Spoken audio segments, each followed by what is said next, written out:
Okay, quite a nice place, but the building is quite, can't say old, and I can't say primitive, but it's somewhere around the area, but it's in a beautiful location, absolutely amazing.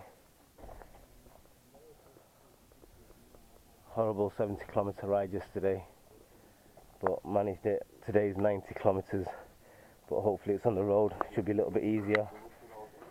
My specialised holding it out. Anton here will have to buy his wife a better bike next year.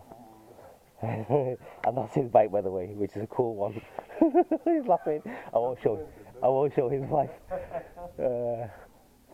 And here's the restaurant. Let's see what's going on in here.